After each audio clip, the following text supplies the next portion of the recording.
ओम शांति 30 जून 2022। बाबा के महावाक्य। मीठे बच्चे, बाप से जो प्रतिज्ञा की है उस पर पूरा पूरा चलना है। धरत पर ये धर्म न छोड़िए, यही है सबसे ऊंची मंजिल। प्रतिज्ञा को भूल उल्टा कर्म किया तो रजिस्टर खराब हो जाएगा।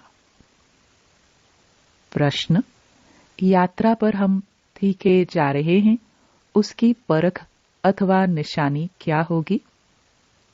उत्तर: अगर यात्रा पर तीखे जा रहे होंगे तो बुद्धि में स्वदर्शन चक्र फिरता रहेगा। सदा बाप और वर्षे के सिवाय और कुछ भी याद नहीं होगा। यथार्थ याद माना ही यहाँ की जो कुछ भी दिखाई न दे। देखते हुए भी जैसे नहीं देख रहे हैं, वह सब कुछ देखते हुए भी समझेंगे कि यह सब मिट्टी में मिल जाना है। यह महल आदि खलास हो जाना है। यह कुछ भी हमारी राजधानी में नहीं था, न फिर होगा। गीत मांझी मेरी किस्मत की। ओम शांति। यह गीत की लाइन वास्तव में रॉन्ग है। बाप कहते हैं, बच्चे, मैं आया हूं तुम्हें ले जाने के लिए। कहां ले जाएंगे? मुक्ति और जीवन मुक्ति धाम। जितना ऊंच पद चाहे उतना लो। ऐसे नहीं वह जहां चाहे। चाहते तो सभी है कि पुरुषार्थ करे, परंतु ड्रामानुसार सभी पुरुषार्थी एक जैसे तो नहीं बनेंगे। यह तो अपने ऊपर बच्चों को कृपा करनी है। ज्ञान सागर तो ज्ञान और योग सिखलाने आए हैं। यह है उनकी कृपा। टीचर पढ़ाते हैं, योगी योग सिखलाते हैं। बाकी कम जास्ती सीखना तो उनके ऊपर है।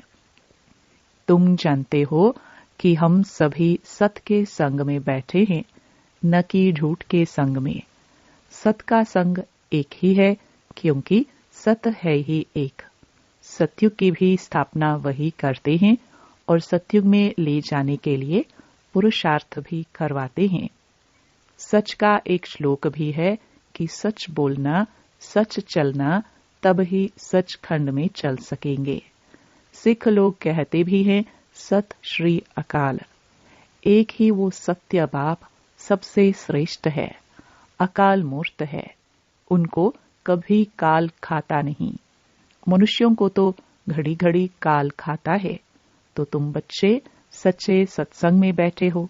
भारत जो अभी झूठ खंड है, उनको सचखंड बनाने वाला एक ही बाप है। देवी देवताएं सभी बच्चे हैं। यहाँ से देवताएं पुण्य आत्मा पने का वर्षा ले जाते हैं। यहाँ तो झूठ ही झूठ है। गवर्नमेंट जो कसम उठवाती है वह भी झूठ। कहते हैं कि हम भगवान की कसम उठाकर सच कहते हैं, परंतु यह कहने से मनुष्यों को डर नहीं रहता। इसमें तो कहे कि हम अपने बच्चों की कसम उठाते हैं तो हिचकेंगे, दुख होगा, क्योंकि समझते हैं कि ईश्वर हमको बच्चे देते हैं, तो ईश्वर के नाम पर हम बच्चों का कसम उठाए, पता नहीं मर जाए, तो इसमें हिचकेंगे। स्त्री पति का कसम कभी नहीं उठाएगी। पुरुष स्त्री का कसम जल्दी उठा लेंगे। समझेंगे कि एक स्त्री गई तो दूसरी ले लेंगे। मनुष्य मात्र जो भी कसम उठाते हैं वह सब झूठ है। पहले तो गॉड को फादर समझे, नहीं तो फादर बने का नशा नहीं चढ़ता। तुम बच्चे तो जानते हो, सत श्री अकाल उस फादर को कहा जाता है। उस सत का नाम है शिव। अगर सिर्फ रुद्र कहेंगे तो मूंझ पड़ेंगे, परंतु समझाने में कहना पड़ता है। गीता में भी है रुद्र ज्ञान यज्ञ, जिससे विनाश ज्वाला प्रज्वलित हुई है। वह भी यहाँ की ही बात है। कृष्ण के यज्ञ का नाम नहीं है। दोनों को मिक्सचर कर दिया है। समझाया गया है कि सत्युग त्रेता में तो कोई यज्ञ होता नहीं है। यज्ञ होता ही है एक ज्ञान का। बाकी सब हैं मटेरियल यज्ञ। पोथी पढ़ना, पूजा करना सब है भक्ति मार्ग। ज्ञान तो एक ही है जो सत्य परमात्मा देते हैं। मनुष्य सभी ईश्वर के लिए भी झूठ बोलते हैं, इसलिए ही भारत कंगाल हुआ है। इन जैसा बड़े से बड़ा झूठ कोई है नहीं। यह नाटक तो बना हुआ है। इसका नाम है भूल भुलैया, अर्थात बाप को भूल जाने से भटकना। फिर बाप आकर भटकना छुड़ा देते हैं। यह ड्रामा में हार जीत का खेल है। हार काने में आधा कल्प लगता है, एकदम पूरा मिट्टी में मिल जाते हैं। फिर आधा कल्प हमारी जीत रहती है।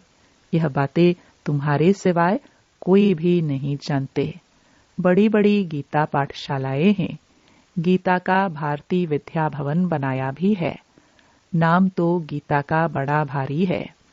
गीता को कहा जाता है सर्वशास्त्रमयी शिरोमणि, परंतु नाम बदली करने से कोई काम के नहीं रहे हैं। गीता का नाम तो बहुत चला आता है। बाप कहते हैं गीता का भगवान मैं हूं, न कि श्री कृष्ण। अभी है संगम। बाप रचयिता है। जब स्वर्ग रचते हैं तब तो राधे कृष्ण व लक्ष्मी नारायण आए। बाप आकर स्वर्ग का मालिक हमको ही बनाते हैं, जगदम्बा और जगत पिता द्वारा। राजयोग तो भगवान के सिवाय कोई सिखला ना सके। जगदम्बा बहुत नामी ग्रामी है। कलश भी जगत अम्बा पर रखते हैं। लक्ष्मी नारायण व राधे कृष्ण तो अब है नहीं। कृष्ण के साथ तो राधे भी होनी चाहिए। गीता में राधे का कुछ भी वर्णन है नहीं, भागवत में है। बाप कहते हैं कि जो राधे कृष्ण थे वह अब 84वें अंतिम जन्म में है। मैं उन्हों को और उनकी राजधानी को फिर जगा रहा हूँ। सभी को गोरा बना रहा हूँ। यह बड़ी गुह्य बातें हैं जो तुम ही जानते हो कि हम सूर्यवंशी चंद्रवंशी दैवी घराने के हैं। हमने 84 जन्म भोगे। अब फिर से हम सतयुग में जाएंगे। गिनती तो सतयुग से लेकर करेंगे ना। 84 जन्मों का चक्कर भी मशहूर है। तुम वर्षे को घड़ी घड़ी याद करते हो ना। अब 84 के चक्कर को याद करो। इस चक्कर को याद करना माना सारे वर्ल्ड की हिस्ट्री ज्योग्राफी को याद करना। जितना स्वदर्शन चक्र फिरता रहेगा उतना समझो वह यात्रा पर तीखा जा रहा है। तुम जानते हो कि अब कांटों की दुनिया है। तमो प्रधान मनुष्य 5 विकारों में फंसे हुए हैं। बाप कहते हैं मैंपन छोड़ दो, लेकिन छोड़ते नहीं। इतनी बेहद की राजाई मिलती है तो भी कहते हैं कि ख्याल करेंगे। क्या यह विकार इतने प्यारे लगते हैं जो कहते हो कि छोड़ने लिए ख्याल करेंगे? अरे अभी तो प्रतिज्ञा करो तो बाप से मदद मिलेगी। इतना जरूर है कि प्रतिज्ञा कर फिर कुल कलंकित नहीं बनना। धरत पर ये धर्म न छोड़िए। बड़ी कड़ी मंजिल है। बाप तो पूरी कोशिश करेंगे ना, लूज नहीं छोड़ेंगे। अच्छा एक बार माफ कर देंगे, अगर फिर किया तो मर पड़ेंगे। इसमें रजिस्टर खराब होता है। यह विकार तो पॉइजन है। ज्ञान है अमृत, जिससे मनुष्य से देवता बनते हैं। वह तो है कुसंग। सिख लोग सत श्री अकाल कहकर बड़ी धूम मचाते हैं, क्योंकि सत श्री अकाल ने सबका उद्धार किया है, परंतु उनको भूल गए हैं। भूलना भी ड्रामा में है। जैन धर्म वालों का बड़ा कड़ा संन्यास है। बाप कहते हैं कि मैं तुमको सहज राजयोग सिखाता हूँ। बाप कोई कष्ट नहीं देते। भल एरोप्लेन में जाओ, मोटरों में घूमो फिरो, परंतु खानपान की जितना हो सके परहेज रखना है। भोजन पर दृष्टि देकर फिर खाना है, लेकिन बच्चे यह भूल जाते हैं। इसमें तो बाप को व साजन को खुशी से याद करना है। साजन हम आपकी याद में आपके साथ भोजन खाते हैं। आपको अपना शरीर तो है नहीं। हम आपको याद कर खाएंगे और आप भासना लेते रहना।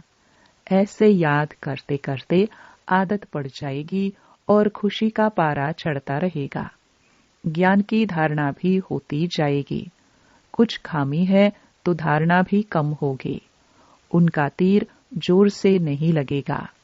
बाप से योग माना देखते हुए भी यह समझना है कि यह अच्छे अच्छे महल भी मिट्टी में मिल जाएंगे। यह हमारी राजधानी में नहीं थे। अब तो हमारी राजधानी स्थापन हो रही है। उसमें यह कुछ नहीं होगा। नई दुनिया होगी। यह पुरानी झाड़ आदि कुछ भी नहीं होंगे। वहां सब फर्स्ट क्लास चीजें होंगी। इतने जानवर आदि यह सब खलास हो जाएंगे। वहां बीमारियां आदि भी कुछ नहीं होंगी। यह सब बाद में निकलती हैं। सतयुग माना ही स्वर्ग। यहाँ तो हर चीज दुख देने वाली है। इस समय सबकी आसुरी मत है। गवर्नमेंट भी चाहती है कि ऐसी एजुकेशन हो जिसमें बच्चे चंचल न हो। अभी तो बहुत चंचलता हो गई है। पिकेटिंग करना, धरना देना, भूख हड़ताल आदि यह सब हो रहा है ना। यह सब किसने सिखाया? खुद का सिखाया हुआ ही खुद के सामने आता है। बाप कहते हैं, बच्चे शांति में रहो। जांज आदि बचाना, रड़िया मारना, यह सब है भक्ति की निशानियां। तुम साधना तो जन्म जन्मांतर से करते आए हो। साधना नाम चला आता है, परंतु सद्गति तो किसी की होती नहीं। तुम्हारे पास चित्र आदि भल लिटरेचर भी न हो तो भी तुम मंदिरों में जाकर समझा सकते हो कि यह लक्ष्मी नारायण पहले स्वर्ग के मालिक थे ना। उन्होंने जरूर स्वर्ग के रचयिता से वर्षा मिला होगा। स्वर्ग का रचयिता तो है परमपिता परमात्मा, जो ही समझाते हैं। मंदिर बनाने वाले ये नहीं जानते हैं। तुम बच्चे समझाएंगे तो उन्होंने परमपिता परमात्मा से वर्षा मिला है। जरूर कलयुग के अंत में ही मिला होगा ना। गीता में राजयोग की बात है। जरूर संगम पर ही राजयोग सीखे होंगे, और सीखे होंगे परमपिता परमात्मा से, न कि श्री कृष्ण रचना से। रचयिता तो एक ही बाप है, जिसको ही हेवनली गॉड फादर कहते हैं। जो अच्छे विशाल बुद्धि है वह अच्छी रीति समझते भी हैं और धारणा भी करते हैं। छोटी छोटी बच्चियां बड़े आदमी से बैठ बात करे, चित्रों पर समझाए इन्हों को रचने वाला कौन। भल कॉमन चित्र भी हो वह न भी हो, बच्चियां तोतली भाषा में समझा सकती है। छोटी बच्चियां अगर होशियार हो जाए तो कहेंगे कि बलिहारी इस एक बाप की है जिसने इनको ऐसा होशियार बनाया है। बच्ची कहेगी कि मैं जानता हूं तब तो सुनाती हूं। बेहद का बाप अब राजयोग सिखला रहे हैं। बाप कहते हैं, अपनी को आत्मा समझो। कोई भी देहधारी को गुरु मत समझो। एक सतगुरु तारे, बाकी सब डुबोने वाले हैं। ऐसे टिकलू टिकलू करे तो नाम बाला हो जाए। कन्याओं द्वारा ही ज्ञान बाण मारे, यह दिखाया है ना। ऐसे भी नहीं कि सभी समझ जाएंगे। जो अपने धर्म में होंगे वह जल्दी समझ जाएंगे। वानप्रस्थ वालों को व जो मंदिर बनाते हैं उनको जाकर समझाना उठाना चाहिए। हम आपको शिव बाबा की बायोग्राफी बताते हैं। सेकंड नंबर है ब्रह्मा विष्णु शंकर। हम आपको वर्ल्ड की हिस्ट्री ज्योग्राफी बताते हैं कि मनुष्य 84 जन्म कैसे लेते हैं। यह 84 का चक्कर है। ब्रह्मा सरस्वती सभी की कहानी बैठ बताए। यह तुम बच्चों के सिवाय कोई समझा ना सके। आओ तो तुमको बताए कि लक्ष्मी नारायण ने राज्य कैसे पाया और फिर कैसे गवाया। अच्छा, यह भी नहीं समझते हो तो सिर्फ मन मनाभव हो जाओ। ऐसे ऐसे बच्चों को जाकर सर्विस करनी चाहिए। अच्छा, मीठे मीठे सिखिलदे बच्चों प्रति माता पिता बाप दादा का याद प्यार और गुड मॉर्निंग। रूहानी बाप की रूहानी बच्चों को नमस्ते।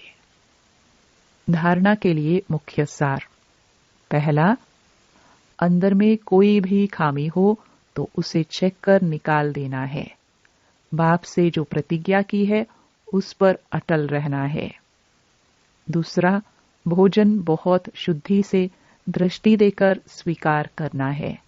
बाप अथवा साजन की याद में खुशी खुशी भोजन खाना है। दूसरा, भोजन बहुत शुद्धि से दृष्टि देकर स्वीकार करना है।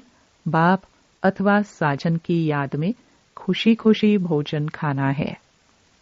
वरदान, सर्व खजानों के अधिकारी बन स्वयं को भरपूर अनुभव करने वाले मास्टर दाता भव।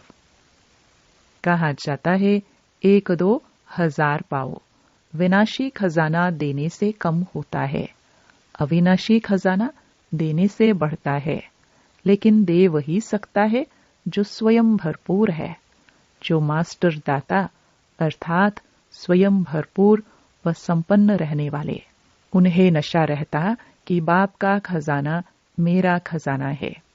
जिनकी याद सच्ची है उन्हें सर्व प्राप्तियां स्वतः होती हैं।